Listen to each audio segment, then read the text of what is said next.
That's so cool. Okay, so you might be wondering why I record this. I record these because in the future I'm probably going to start doing online classes, which is really fun because you don't have to be with people or students. No, just kidding. So I'm just recording things.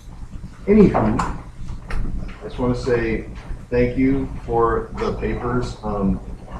I will try my best to have them done by next class session, although, you know, sometimes things happen. I got a pretty busy weekend here and a pretty busy tomorrow, and pretty much every day is busy for me. I'm at that stage of life.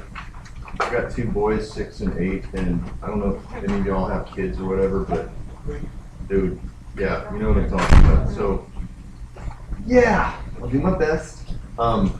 Some of you might have seen on Blackboard that I had a Turnitin.com kind of thing going on with this assignment. I just want to let you guys know that I am trying that out this semester, and I don't expect you guys to have done that. For those of you that did, I want to say thank you for let me try it out. It's big. So if you've done that, good. If you haven't, I will ask you to consider doing it. I'm not marking you down like in any way possible, but I'm just trying it out to see kind of how it works. And so we have a couple questions. So I think you were first, and then yes, go ahead, sir. So with the turn deal, I submit my different error. Right. Did that take place in an email? No, and that's another confusing thing. Just to let you guys know, I want to have a digital copy as well as a regular hard copy. Now, here's the thing. If I have a hard copy, I'm going to read that first, and I use the digital copy as a backup. So like, when I go through the roll and I'm like, oh, they didn't turn in a hard copy, I can say, okay, they turned in an email copy. I do it so that stuff like that doesn't prevent you from like turning the paper in. So if I have a hard copy, that's good. So either way, it's there. Just kind of after class time? You do not have to if you've already turned in a hard copy. What is your question? I was kind of the same Yeah. as I did the turn in instead of the email. Fine. So again, on these, this is primarily what I'm going to be reading, and I only resort to email in case I didn't get a hard copy.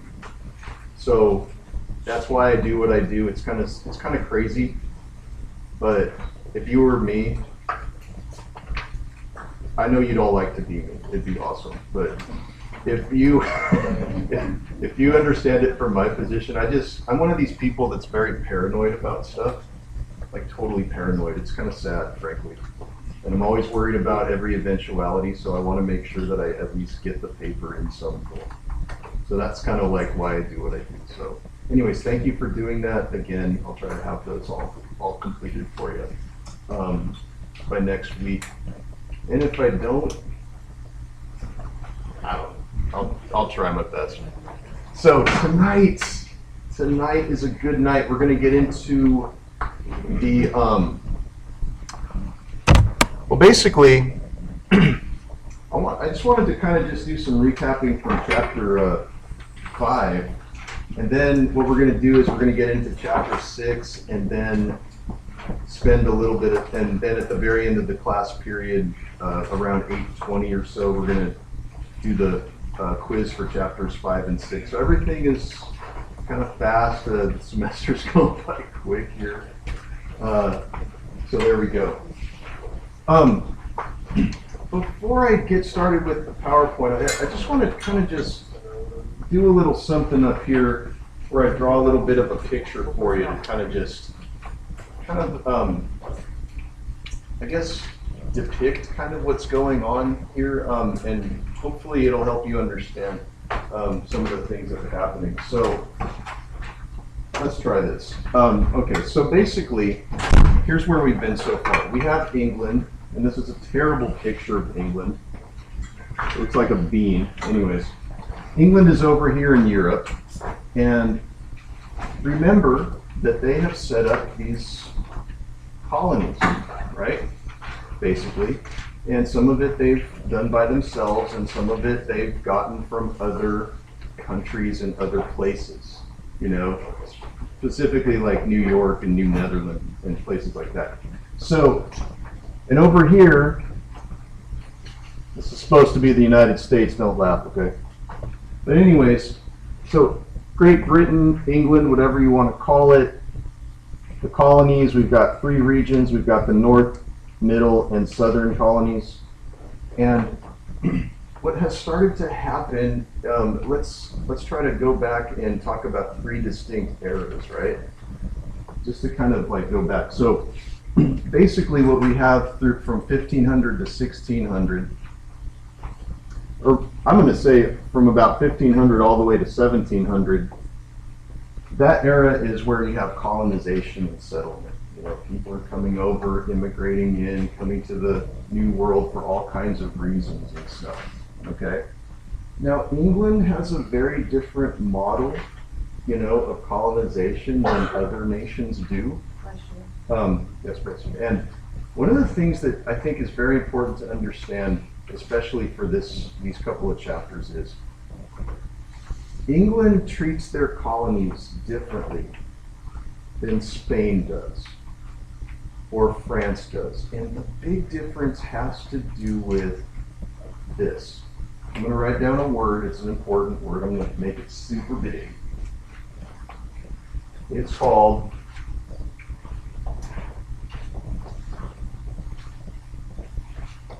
autonomy. You guys know what that means? It's like when a parent gives a kid autonomy. If you're a parent, you give your kid autonomy.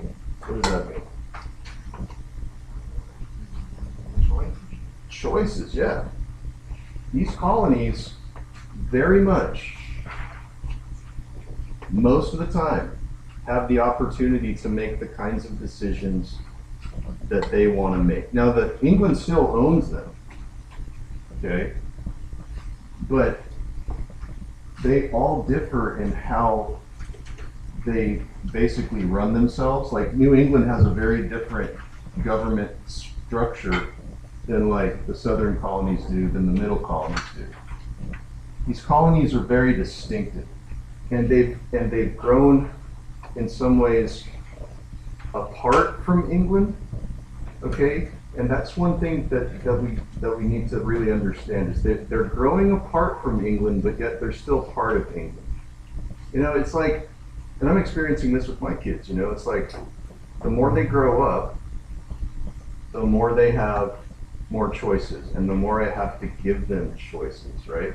Like, you know what I mean? Like, I look at Spain as kind of a helicopter parent. You know, like Spain is kind of like the parent that's really just has their hands in everything. Their colonies exist for one reason, and that reason is to bring riches back to the crown so that the crown can basically spend money and build up their militaries and stuff.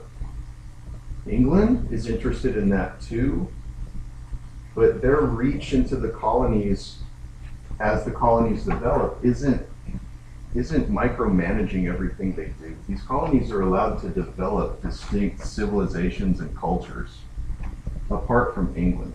Okay, so again, use the analogy of a parent and a kid. You know, as time goes on, your kids grow up, they start, and like my kid, my 8-year-old is like, when am I going to get a cell phone? I'm like, dude, you're 8. I'll let you play on my Google tablet, but dude, I'm not buying you a cell phone yet. You know, that's a discussion Mommy and I have to have. That's usually what I say when I don't want my kids to put me on the spot. I'm like, we'll talk to Mommy about it. She, you know, ultimately she runs everything anyway. But that's what happens when you're married, or at least for me. So, unifying experiences. So all 3 of these areas are British colonists. Now notice how it says, and this is taken straight from the book, it says, it's from chapter 5.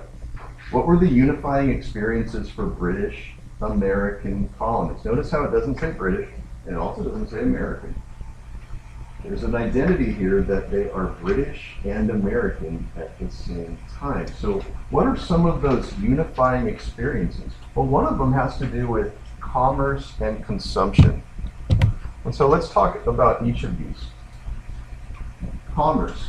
All of these colonies basically trade with Great Britain, and they each get something out of that trade.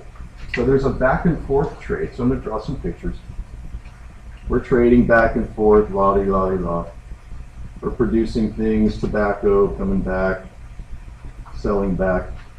England is very much interested in maintaining a good relationship with these colonies because they're interested in trading with, because that's what capitalism is, right? Capitalism, desire to make money and make wealth, okay?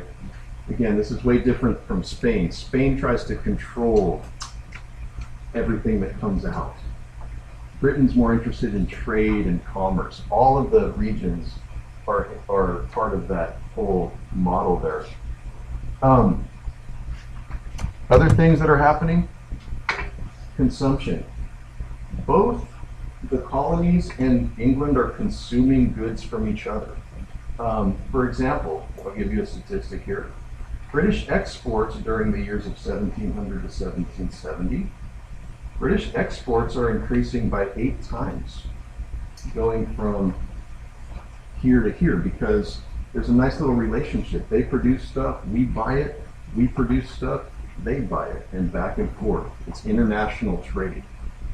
So later on when we're like, okay, who's benefiting from colonization? Well, Great Britain really is. And that's one reason why Great Britain wants to keep these colonies and why they fight against the colonists when the colonists declare independence, because it's like, it's a total moneymaker for Great Britain, right?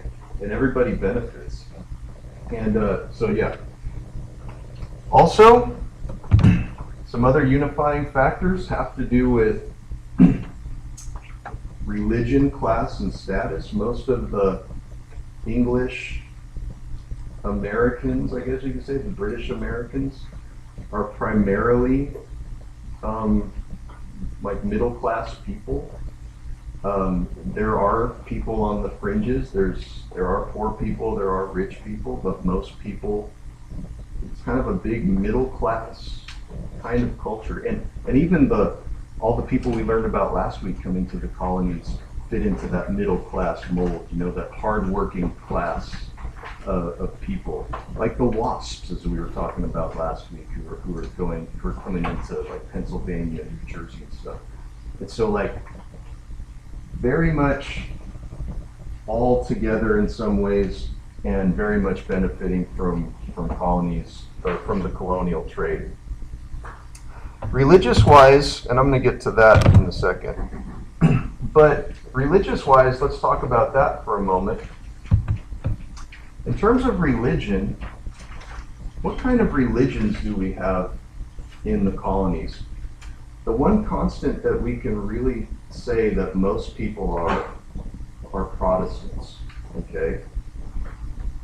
I think we've talked about this before. You guys know what Protestants are, right? Protestants are people who, back in the Reformation in the 1500s in Europe, said, you know, enough is enough with the Catholic Church and we're going to protest. People like Presbyterians, Lutherans, later Methodists, maybe Baptists, Mennonites, my crew, you know.